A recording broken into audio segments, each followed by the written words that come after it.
Auto. Scully et Mulder peuvent aller se rhabiller. Nous avons Jean-Philippe Ballas pour le vrai faux de l'info de la matinale. Bonjour Jean-Philippe. Quelle bande-annonce et quelle pression. Bonjour Thomas, bonjour à tous. Ce matin, Jean-Philippe, un homme en colère. Il s'appelle Jean-Pierre Raffarin, l'ex-premier ministre. Tel le lait sur le feu, vous allez comprendre. Invité du grand rendez-vous hier matin sur Europe 1.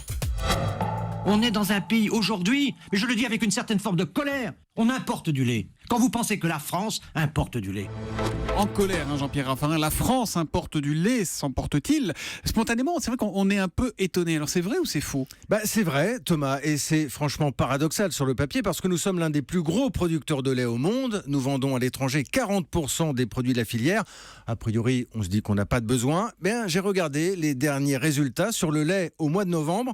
Les importations ont augmenté, plus de 8,5%, tandis que nos exportations, elles, ont baissé dans les mêmes proportions. Mais c'est la faute à qui ça? À la concurrence, au prix du marché?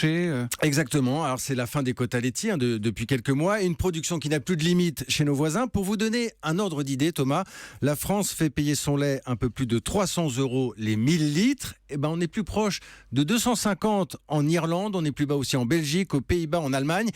Quand vous multipliez par des millions de litres, le résultat c'est que les distributeurs ils vont aussi au plus offrant. Mais pourquoi il est plus cher le lait français? Alors j'en parlais avec des producteurs français hier soir. Pour faire simple, ils disent que vous avez un marché unique, mais chaque pays a sa propre réglementation et forcément, les producteurs français, ils vous parlent des charges sociales, des charges environnementales. Alors, on se tourne aussi vers d'autres marchés que l'Europe. Il y a la Russie, par exemple, qui est très demandeuse. Sauf qu'avec l'embargo et l'affaire de l'Ukraine, la porte se ferme et chacun essaie aussi de recaser ses surplus. Mais il y a aussi la Chine, non, qui a de gros besoins. Alors, vous avez raison, Thomas, mais là-bas, on fait des stocks aussi ces derniers temps. Et puis, on s'organise désormais pour produire son propre lait en Chine. Et c'est une autre concurrence qui se profile. Donc, on voit tout cela est très volatile, très sensible.